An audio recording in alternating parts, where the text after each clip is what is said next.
El bullying que se da en un colegio es lo mismo que se da a nivel social. El niño hace lo que ve socialmente.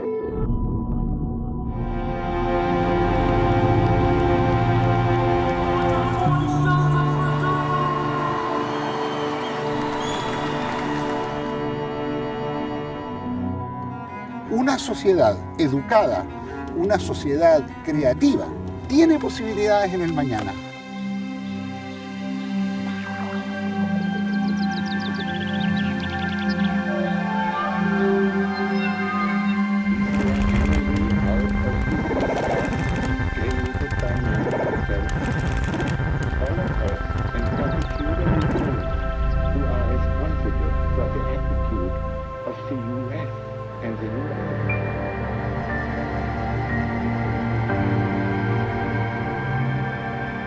Conocimiento para la sociedad.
PUMA, Scientificus Innovadorum.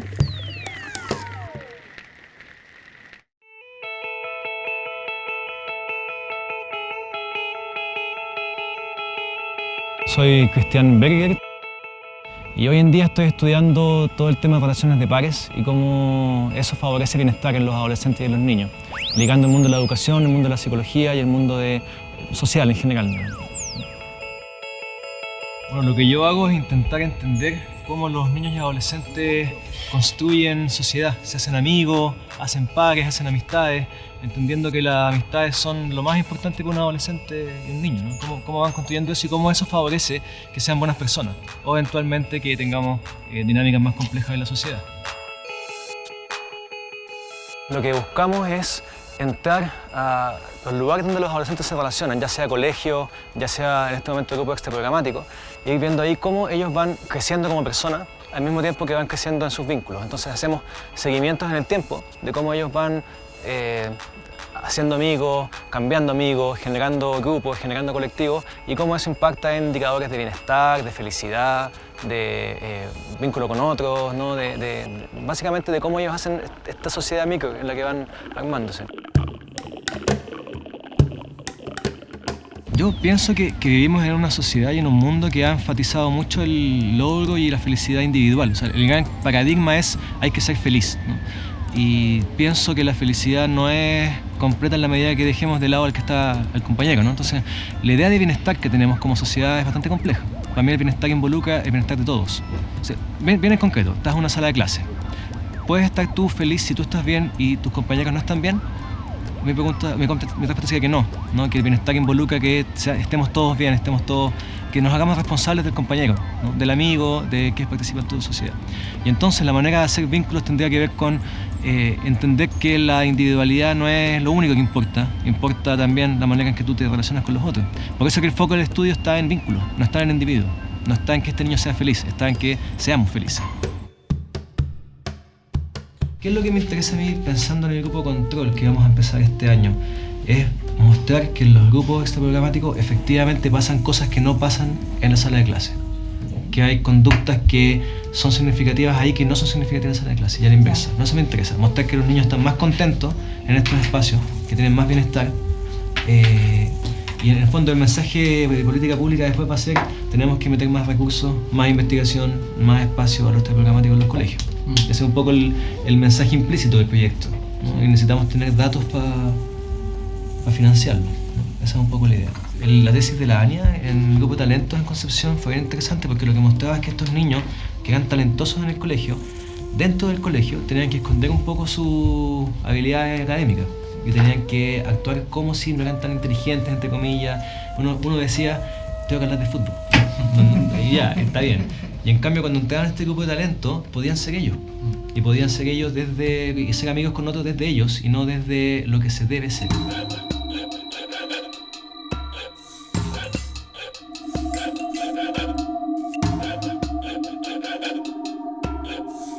Yo creo que uno de los problemas más sentidos de los colegios hoy en día es el tema del bullying, ¿no? que es un tema que se ha puesto de moda y que en rigor es un problema bien chiquitito, es como la punta de un iceberg de un problema que es mucho más grande, que es la convivencia escolar.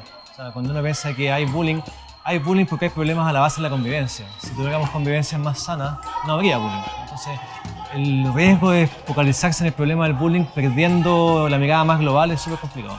El bullying es una forma súper específica de violencia, que es un abuso sistemático, mantenido en el tiempo, que tiene un desequilibrio de poder involucrado.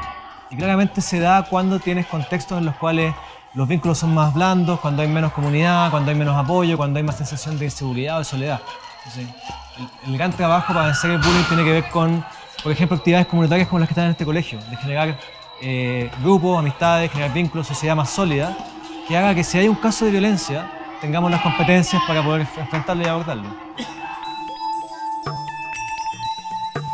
La violencia que se ve en los colegios yo creo que no es más que la violencia que se ve a nivel social, con la diferencia que es una violencia con forma más primitiva. Si tú piensas, la violencia que uno ve en los medios de comunicación, en la política, en la sociedad en general, un niño lo traduce de maneras funcionales para ellos, que es la violencia más cotidiana, el golpe, etc. Porque el bullying que se ve en un colegio es lo mismo que se ve a nivel social. Entonces, pensar que el niño es que está equivocado es un problema. El niño reproduce lo que ve, el niño hace lo que ve socialmente. El problema no está en el niño, el problema está en cómo le ofrecemos posibilidades de relacionarse con sus compañeros. No le estamos dando muchas.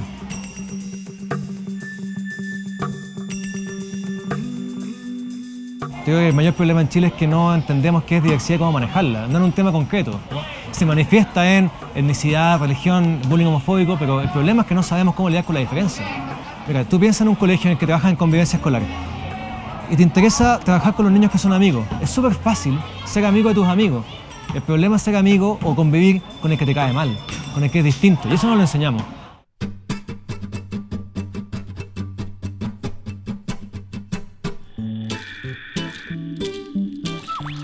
Estamos acá en el gimnasio del Estadio Italiano y este es un espacio para mí que es muy especial porque con el tiempo ha permitido integrar mi vida académica con mi vida personal en parte.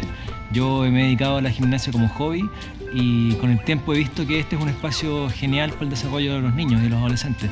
Así que en parte como profesor de gimnasia, como gimnasta, he empezado a hacer la integración de investigar los espacios extraprogramáticos y extracurriculares, no como un espacio privilegiado para el desarrollo socioemocional de los estudiantes y de los niños y adolescentes.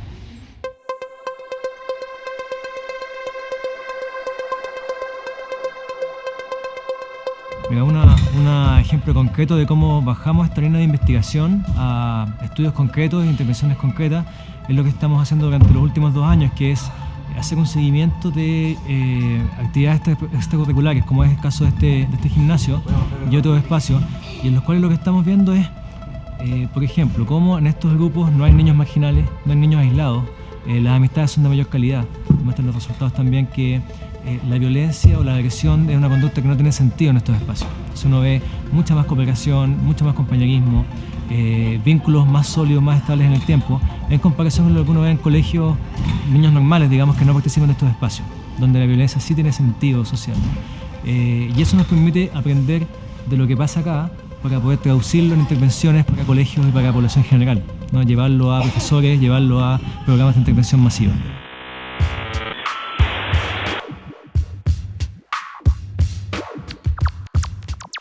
Me gustaría llegar a una sociedad, a un contexto en el cual nadie se sienta solo, nadie se sienta rechazado y que todos podamos ser parte de instituciones mayores. Y eso puede ser una familia, puede ser un colegio, un grupo deportivo como este que estamos viendo acá, que todos seamos parte de algo y no estemos solos, que generemos vínculos sanos. Y eso creo que se hace a través de la vida cotidiana. No hay grandes recetas, no hay grandes intervenciones, es volver a convivir.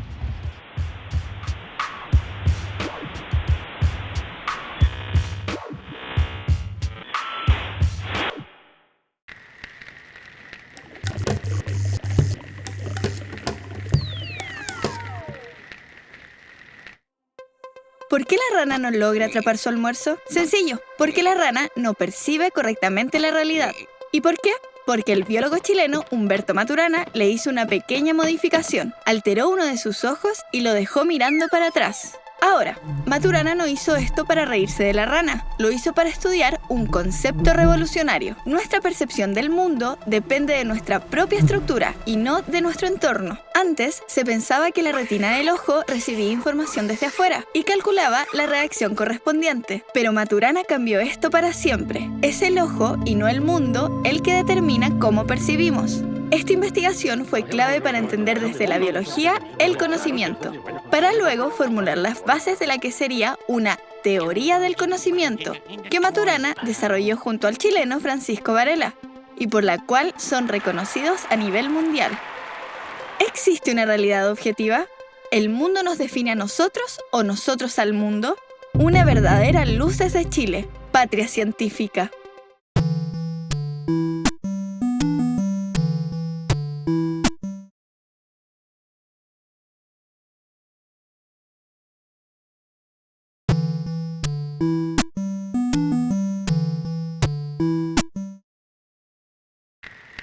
Cóndor. Científicos sabios. Pensando Chile con don Eric Goles, él es Premio Nacional de Ciencias. La investigación va a ser la cara de este país. No podemos desconocer la diversidad que se tiene a lo largo de todo el territorio. Yo me quiero morir al mismo momento en que deje de crear. Todo talento de un joven chileno es la única garantía de que a futuro seamos como país.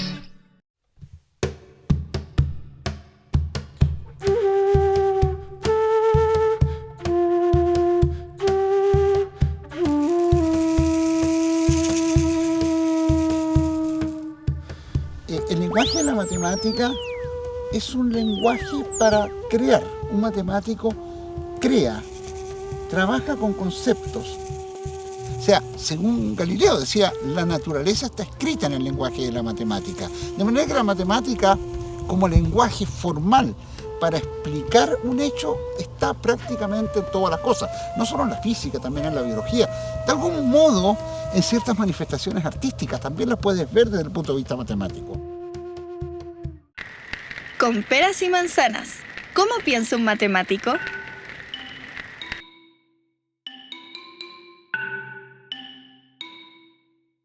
Tengo el tic, la manía de tratar de entender, de buscarle explicaciones a las cosas. Y en una ocasión estaba en Pichidangui, en verano, y me tocó leer un libro de estos de difusión científica, y en una página había una historia que decía que había una especie de cigarra, y que esta cigarra tenía un ciclo de vida de 17 años. Digo bien, 17. ¿Y por qué me causó curiosidad el 17?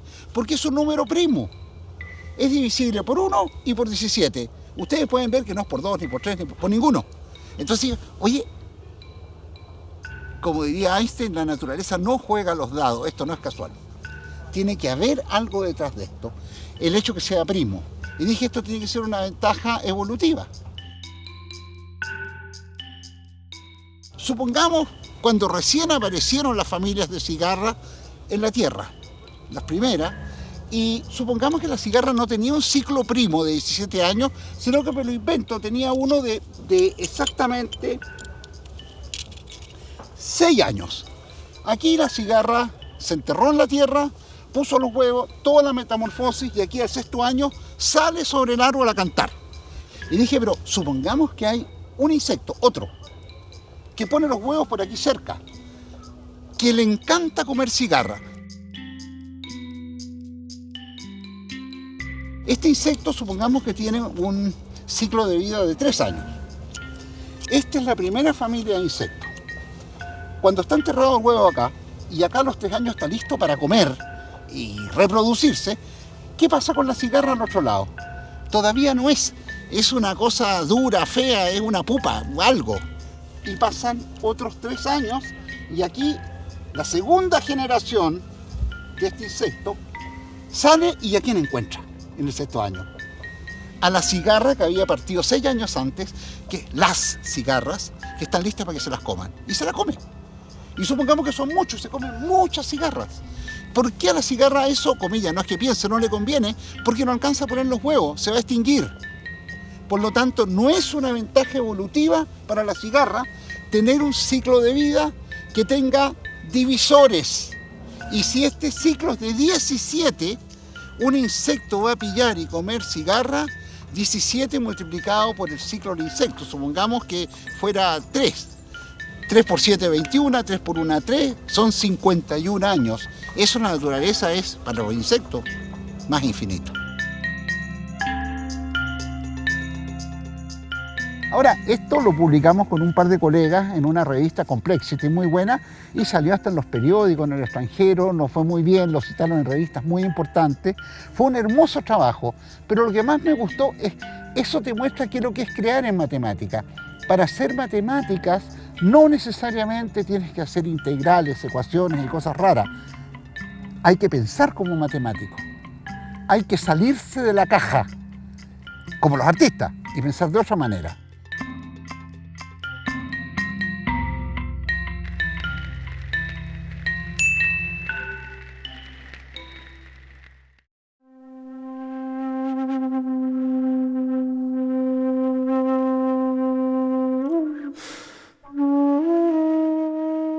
No creo en la educación como un continuo, no sé si me explico, porque en la medida que te repriman mucho tu creatividad desde niño, tu rol no alcanza a existir, ¿me entiendes? Se apaga. Transformas, digamos, los cursos en términos de creatividad en innumerables y reiterados, comillas, machucas. Pero, ¿cómo se aprende el entusiasmo? ¿Cómo se aprende la curiosidad? ¿Cómo se aprende la patudez de enunciar o las ganas? Son momentos puntuales donde tiene que haber una base que te permita desarrollarte, encontrar tus talentos, crear tus confianzas.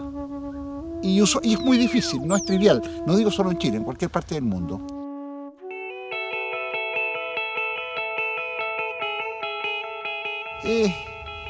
A mí no me gusta el discurso ese de decir Chile gran laboratorio natural, ventajas comparativas, ya, pero lo que hoy en día es laboratorio natural, tal vez mañana no, pasado mañana, en un tiempo largo, no lo sea más. Si tú tienes gente que es capaz de desarrollar sus talentos, muy en particular en ciencia y tecnología, vas a tener innovación. Pero primero tenemos que desarrollar a los jóvenes, darle oportunidades que sean creativos, que tengan la patudez de hacer. Y eso falta mucho en Chile. Ahí es donde tenemos que apuntar. Una sociedad educada, una sociedad creativa, que no somos, es una sociedad que, hasta donde uno puede mirar, tiene posibilidades en el mañana. Una sociedad que no cumple aquello, no la tiene. Por eso la educación, en el mejor sentido de la palabra, aunque es cuántica, como te decía antes, es tan importante.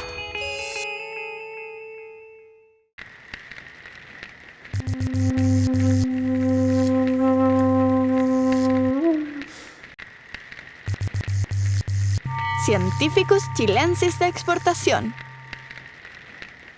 Todo niño alguna vez ha querido ser invisible. Wait, no solo los niños. ¿Toda persona ha querido ser invisible alguna vez? Manso superpoder, ¿no? ¿Sabían que ya está pasando? Bueno, la cosa, lamentablemente, es menos mágica de lo que creemos. Matemática pura. En simple, consiste en aislar un objeto y hacerlo imperceptible.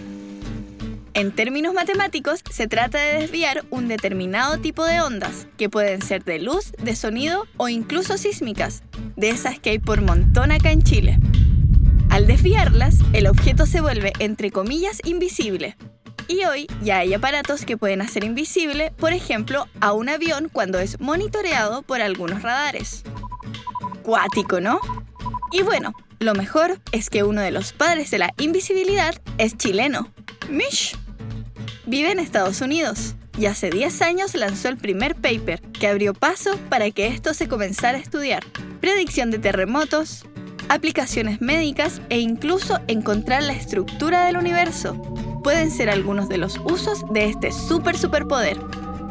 Llamando a Günther Ullmann. el hombre invisible. Mi nombre es Gunther Ullmann. Yo tengo 64 años. Nací en Quillota, Chile. Y estudié la licenciatura en Matemáticas en la Facultad de Ciencias de la Universidad de Chile. Y actualmente soy profesor en el Departamento de Matemáticas de la Universidad de Washington.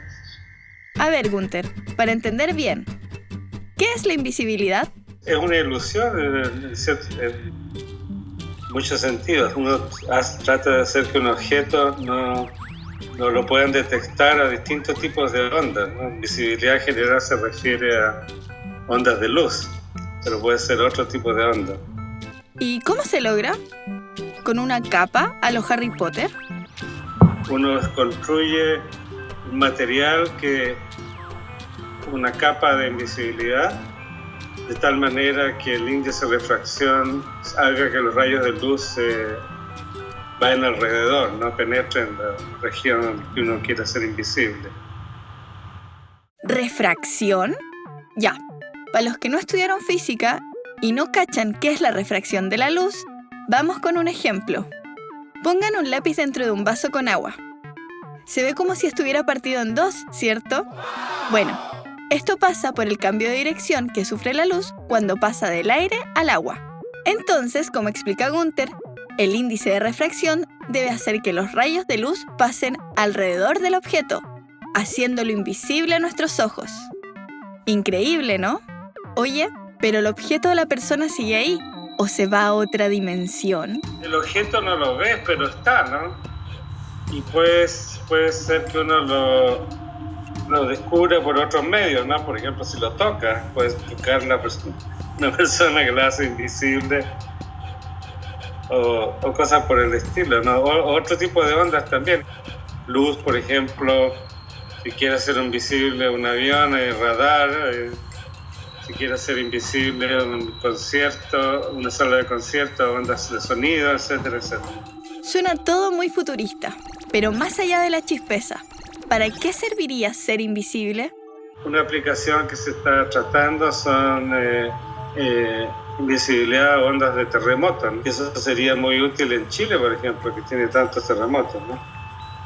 O sea, lo que uno trataría de hacer es construir materiales de tal manera que las ondas sísmicas vayan alrededor de un edificio, una casa, y los materiales serían lo que se construyen, de tal manera que las ondas no afecten el contenido. Otra aplicación que se ha sugerido es, por ejemplo, poner para resonancia magnética, poner las herramientas que se usan en una operación en un agujero electromagnético que es invisible, de tal manera que no afecten las ondas magnéticas. Esto de la invisibilidad te puede hacer súper famoso, Gunther. Porque este es tu descubrimiento, ¿no? Yo pienso que los descubrimientos científicos pertenecen a todo el mundo, ¿no? En general, la manera como uno llegó a estudiar ciencia fue apoyado por mucha gente y muchas personas, ¿no? La mayor parte de los científicos somos apoyados por fondos del gobierno. Yo estudié prácticamente gratis en la Universidad de Chile. En esa época la matrícula era gratis, ¿no? Entonces todos los chilenos en cierta manera estaban contribuyendo a mis estudios, ¿no? Yo también tuve una beca para estudiar en MIT. Mucha gente ha contribuido y todavía contribuye. La gente que limpia mi oficina, ¿no? Contribuye, la gente que conduce los buses contribuye, todo el mundo contribuye, ¿no? La ciencia, en mi opinión, pertenece a la humanidad, no a una persona. Grande, Gunther. Ojalá todos pensaran como tú. Gracias por iluminarnos con tu sabiduría. ¿Algún consejo para despedirnos? Bueno, muchas gracias por haberme entrevistado. Es un gran honor y me parece excelente que hagan un programa sobre la ciencia en Chile. Es muy necesario que la gente se dé cuenta que muchas de las cosas que usan habitualmente han venido de investigaciones que se han hecho en ciencia básica, en matemática, física, química, biología, etc. Que la ciencia puede ser usada para el beneficio de todos. De nuevo, muchas gracias por la oportunidad. Günther Ullmann, nuestro hombre invisible, un científico de exportación. Los robots viven entre nosotros y nos están rodeando. John McCarthy acuñó el término inteligencia artificial en 1956 y lo definió como la ciencia e ingenio de hacer máquinas inteligentes. Pero, ¿puede un teléfono celular inteligente ser más inteligente que nosotros? Cada vez que descubrimos algo nuevo, es mucho más fácil aprender desde ahí. Piensa en el celular que tenías en 2005. 10 años después, puedes hacer mucho más que llamar. Hoy en día, existen autos que se manejan solos, robots recepcionistas en Japón, máquinas que componen canciones o incluso pueden chatear contigo, ya que son cognitivas, es decir, aprenden lo que les enseñamos. De hecho, esto que te estoy diciendo, lo escribió un robot. Tranquilos, es broma, pero es posible. Es así como la sociedad todavía tiene que reflexionar éticamente sobre la inteligencia artificial. Porque, ¿a qué tipo de humanos queremos que los robots se parezcan? ¿En qué Dios les hacemos creer? ¿Serán pacíficos y si son racistas? Trabajo pendiente para construir futuro. Esto no es ciencia ficción, es ciencia real.